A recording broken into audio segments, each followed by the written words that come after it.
The Horseshoe Bend of the River Severn, one of the most splendid sights in the West Country.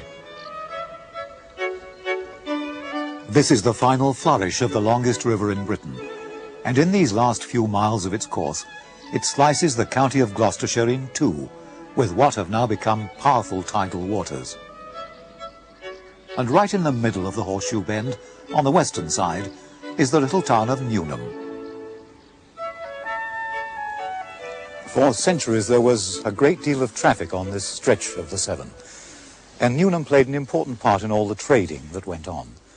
Then in 1827 the Sharpness to Gloucester Canal opened over on the other side, thus providing a quicker and safer route for shipping to reach Gloucester from the sea. And so the port, which had been so busy until then, went into a commercial decline, from which it never recovered.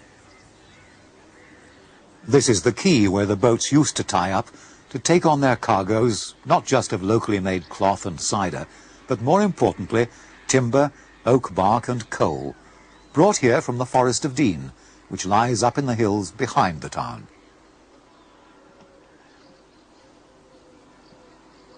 Some of the old warehouses have now been converted into very desirable residences, but there's another, more curious architectural feature that one can't help noticing in many of the walls down near the river. Patches like these of large, dark-coloured blocks, in amongst the more conventional brick and stone. Here are some good examples. Now, what are they? Well, fairly obviously they've come from a very hot place, at one time were molten. This was glass slag, waste left over from a glass factory that was located somewhere down here near the quay. Now, historically, this was an important glass house. Established in the reign of Charles I, it was thought to be the very first in the country to use coal as opposed to wood to heat the furnace. And, of course, it was the mines in the Forest of Dean that provided the coal. Sadly, apart from one or two bottles discovered near where the factory once stood, there are no identifiable examples of Newnham glass. Still, there's one amusing piece of old glass on permanent view in the Victoria Hotel at the top of the town. It's a small panel of painted glass, and it depicts the fable of the ants and the grasshopper. The story is told of how the grasshopper, who'd wiled away the summer idly singing, asked the ants for some food when winter came. They indignantly refused, pointing out that they'd worked hard all summer to provide for themselves in the winter. The English is rather quaint, and it's dated 1622. To my mind, Newnham, with its kind of double main street, is one of the most attractive towns in the area. It's historic too. It was one of the 5 ancient boroughs of Gloucestershire, and for centuries the county's most important town on this side of the river. Someone who knows the river as well as anyone in these parts, and goes beachcombing in the Severn mud every day, is Lionel Lusty. I'm sorry to laugh, but that stuff on your 7 League boots looks a bit sticky. Mud to a blanket. Let's go and find somewhere comfortable, shall we? Yes. Right. Must weigh a bit, actually, all that mud on your boots. Nearly as heavy as a bucket. Now, that's not a harvest from the sea. That's not fish that you've brought up. No, it's better than fish to me. That's Severn coal. Oh, gracious. And you've picked that up on the beach? Yes. Pick it up most on the ebb tide, most tides. Don't get a lot like this all the time. Sometimes it's half a bucket, sometimes it's 2 buckets. And some of it's obviously been worn by the erosion of water. Well, they do say that years ago when Bulla Dock was working down and the forest coal was being exported, hundreds of tons went into the river, shot over the barges as they were filling up. Well, I should say that's the rounded off coal. Yeah. But this coal, the wife's uncle, who was the last ferryman, with a friend up Rodley, they seem to think that there's a coal seam under the riverbed. And when it ruts out sharp edges like that, that's fresh coal. And how much do you pick up? Well, enough to keep 2 fires going all the winter. Come on, how much is that in terms of a ton? Oh, over a ton, I should say. Over a ton. With logs of wood as well, which I saw. It's a heck of a saving, isn't it? Now, what else do you find there? Oh, there's lots of little things. There's these fossils. These, the children. Ah. Now, you tell me, I think I know the name of these. Devil's toenail? Devil's toenail. Devil's toenail. Yeah. There's hundreds of those that's picked up. So, devil's toenails, fossilized shellfish, and coal from the river. But the short time I've been here, it's fairly obvious that the tide comes in and out at the rate of knots. Is it possible ever to walk across the Severn? Oh, yes, yes. Further up, away from the quicksands, you can walk across at low tide, dead low water. Not, you know, so why you keep away from the quicksands and you can walk across. Have you done it? Oh, yes, often. Yes, many times. I've even walked across and picked up a stranded salmon and brought it back. That was worth doing. Well worth doing. Well worth doing. Perched on the brow of the hill just behind Newnham is Little Dean Hall, an old mansion with even older remains in the grounds. They're Roman, and Donald Mazer Wright, who lives in the hall, has just started unearthing what he believes could be a vast site covering about 10 acres. Though the excavation is being carried out under professional guidance, it's being run as a private dig, and what we see here today is the result of just a few months' hard work. Donald, how important would you say this site is archaeologically? Well, Professor Jones at Manchester University has identified the site as a Springhead Temple, certainly regional significance and possible national significance. It's a very complex site. The temples evolved through various periods, and it could have parallels with the great Gallic shrines on the continent, which nothing yet has been recognised in this country. So we've got nothing like it at all here? Apparently not. But why should there be a temple here, out in the countryside on this promontory? Well, Derek, the word promontory is probably the key thing. The view from the top of the hill is standing across the Severn Horseshoe at Newnham, and the Romans obviously enjoyed such panoramas. The situation here between Gloucester, which was a colonia, retired military men and serving military men, which is 12 miles away, and Caerleon to the west, legionary headquarters, and Caerwent, the Romanised town of the Silures. Also the commercial importance of the Forest of Dean as a mineral field, where there's a road coming down past this site to Newnham, all adds up together to suggest that there was a lot of very important, influential, wealthy men in the immediate district who decided to use this site and turn it into a temple complex. The fact that it is growing up around a spring is probably the critical factor in determining what sort of temple it was. It appears to have started as a pool with a spring head. It was then Romanised and turned into a simple little water shrine, which at a later period still was enclosed by a massive basilican hall, which is, or appears anyway, to be the largest basilica of its type recognised in Britain so far. And that obviously indicates that a large number of people are using it. And in the broader context of the site, we have the Springhead Temple here. Also, to the north and to the west, we have other building remains that could equally well be temples as well. We're looking at a temple complex of very large size, comparable to the Gallic shrines on the continent.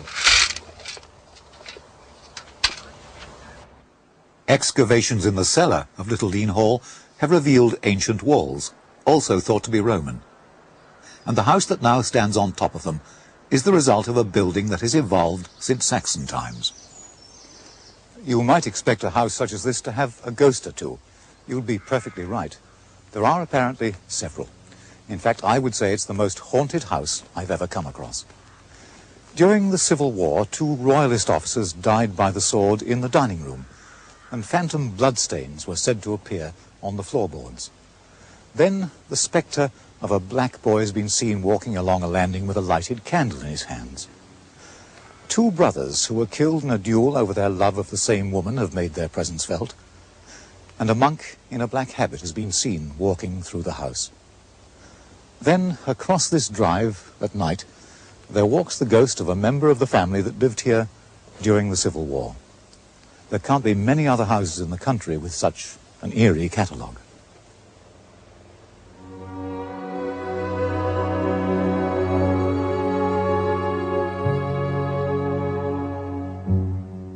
And so to the forest itself.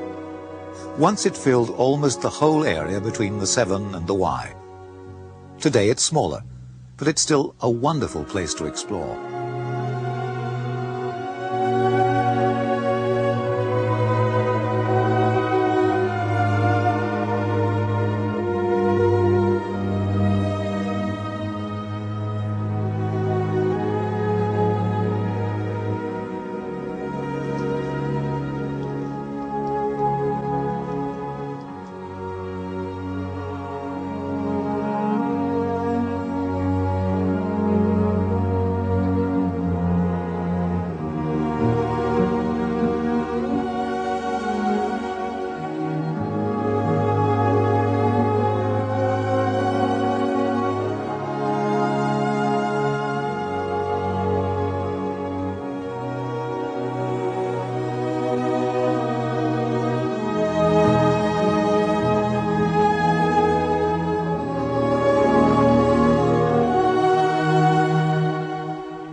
The Forest of Dean was once a royal hunting preserve, but it was to become one of the nation's most precious assets.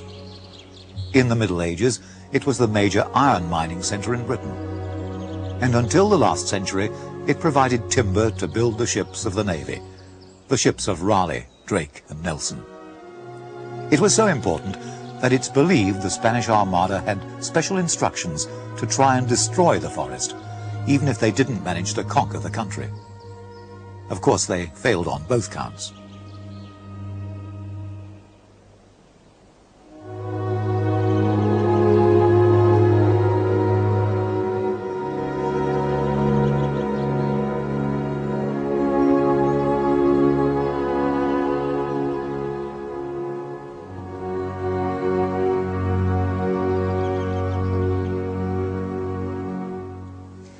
Probably the worst disaster ever to befall the forest was in the 17th century, when, in effect, it was sold to Sir John Winter.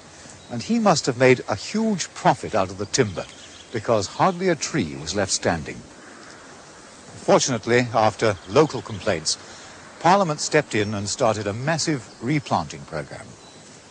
There have been other close calls too, but now the forest is safe. In 1924, control passed to the Forestry Commission, and in due course it was designated a National Forest Park, the first of its kind in England.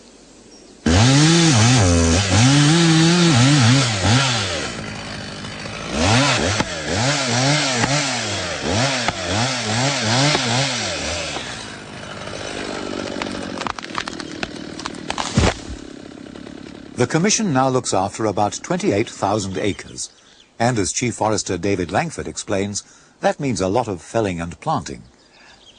Our planting programme has settled out at about 200 acres per year, and if you talk about 1,000 trees per acre, that is the magnitude, a couple of 100,000 trees per year we are planting. Plus, of course, the replacement of some that you lost from last year's planting, because you never get 100% success. And felling?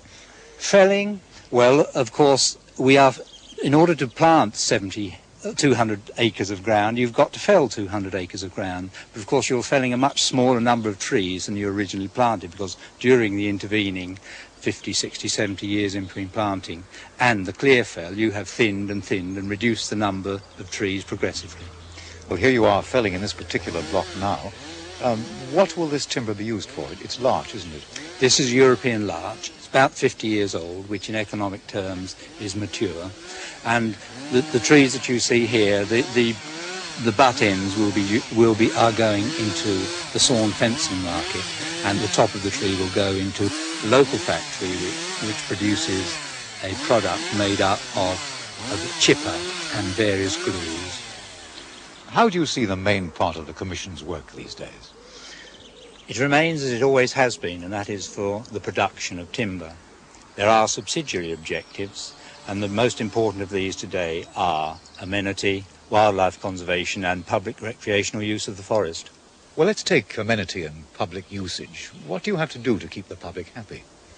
They're two very separate things. Amenity, the way I see it, is the look of the forest, the sensible use of the contours of the ground. The classic example of something that you don't do is run a straight line of trees up a hillside. They're the amenities and the use of, as far as possible, of species which are attractive. And then you provide picnic sites and so on. Yes, this is public recreation. The demands on the Forestry Commission's estate, and in particular forests like this one, where we're surrounded by a large population, are immense. They haven't just provided picnic sites. There are camping facilities, signposted forest trails, scenic drives and special viewing points, and they're all well used. This site has been reclaimed from an old coal tip, and with its play area for children and its permanent barbecues, it's making this a memorable day out for a lot of people.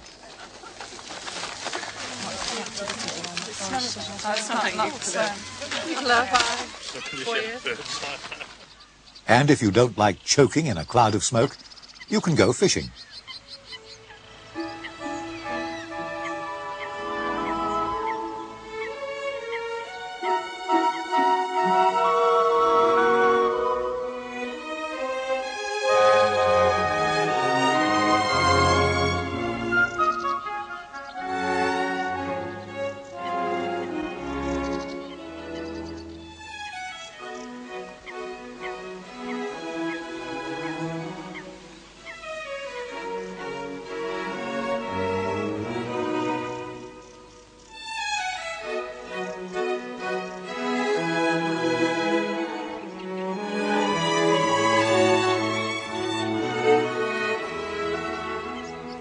Canop ponds may look natural, but they were man-made. They've been here since the early 19th century and were created as a source of water power for an iron forge and hammer mills at Park End, further down the Canop Valley. They drove a huge water wheel, which is thought to have been the largest in Europe at the time.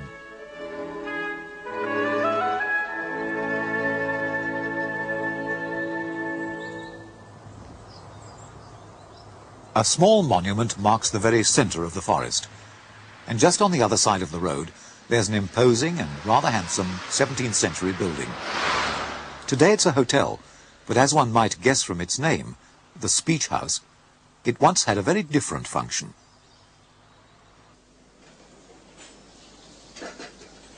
This is the hotel's restaurant, with what looks like a minstrel's gallery. But in fact, this is a courtroom.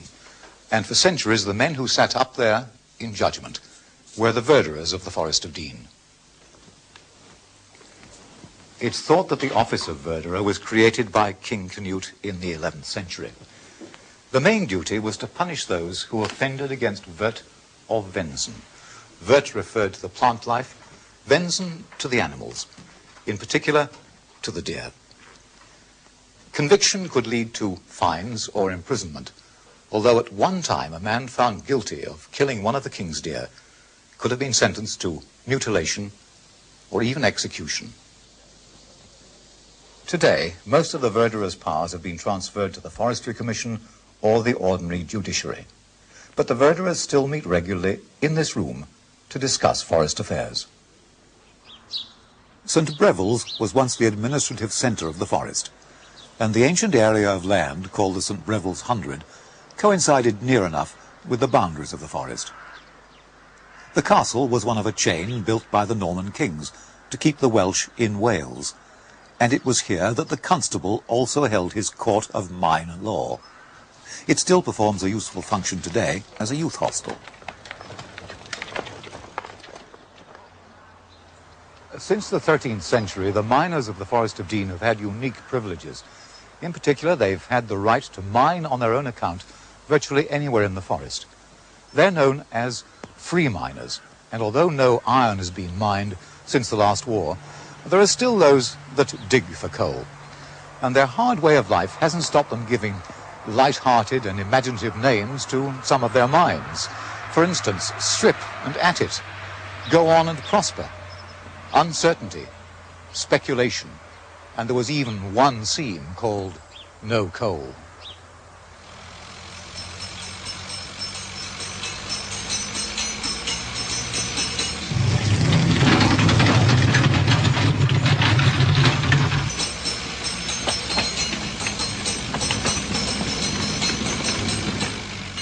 This is one of the half-dozen or so free mines being worked at present. Donald Johns and Gilbert Keir have been earning their living from it for 6 years, and the coalface is now about 250 yards in from the entrance.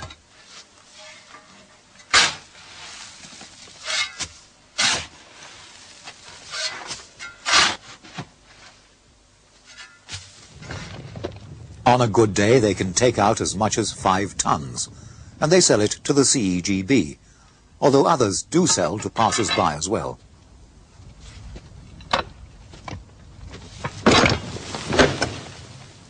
They have regular visits from schools and often get caught up in conversation with folk like me exploring the forest.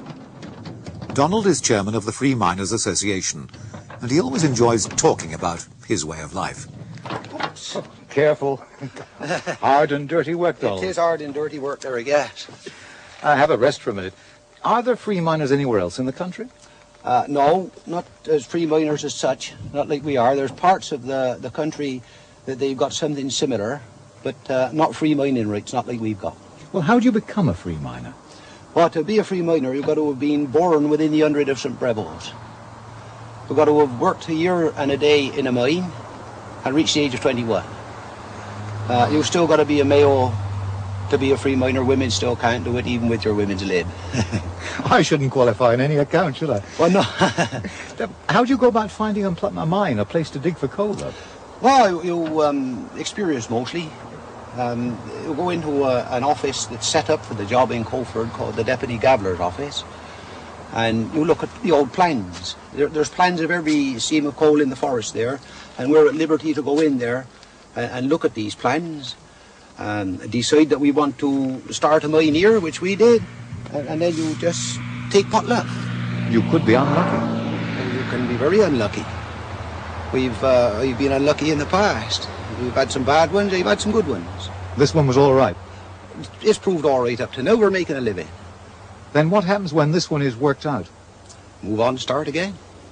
Hopefully have another good one, might have another bad one.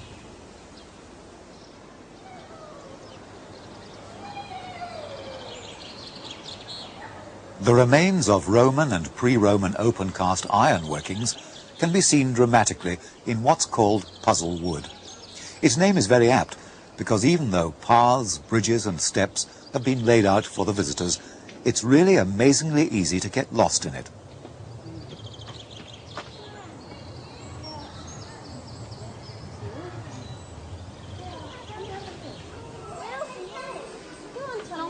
And there's another intriguing reminder of the forest's industrial past that could easily be missed unless you were looking for it. In the Cannop Valley, you can find the remains of some of the earliest railways or tramroads in the world. Originally laid out in the early 19th century, only the stone sleepers seem to survive. Here they are, solid and substantial, with the holes showing where the rails were attached.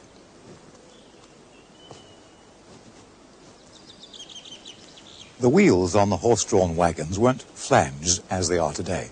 So to keep them literally on the rails themselves were cast in the shape of the letter L, like that. This was just one of the tracks that helped form a comprehensive network used for transporting iron and coal in particular to various factories and forges in the forest, or down to the river for shipping off elsewhere.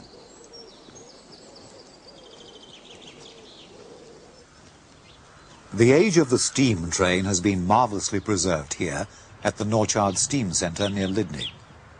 Over the last few years, the Dean Forest Railway Society has been building up a collection of locomotives and rolling stock, and this now covers quite a large area. Its popularity as a tourist attraction is well established. and has easily justified the faith of those dedicated volunteers who originally created the centre and now run it for the enjoyment of all.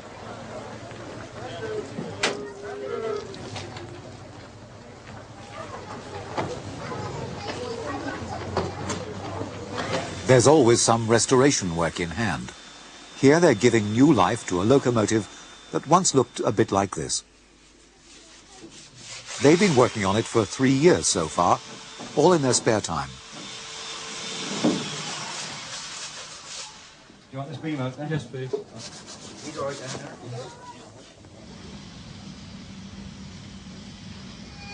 For many people, the enthusiast will remembers the days when all trains were steam trains, or the younger generation who've never seen anything quite like it before. The highlight is a ride up the line. Now, it may not be the Flying Scotsman, but my goodness, it can be fun.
Well, the Dean Forest Railway brings us very fittingly to the end of the line. The end of our day out in this beautiful part of Gloucestershire. An area where so many relics and traditions of the past are kept lovingly alive.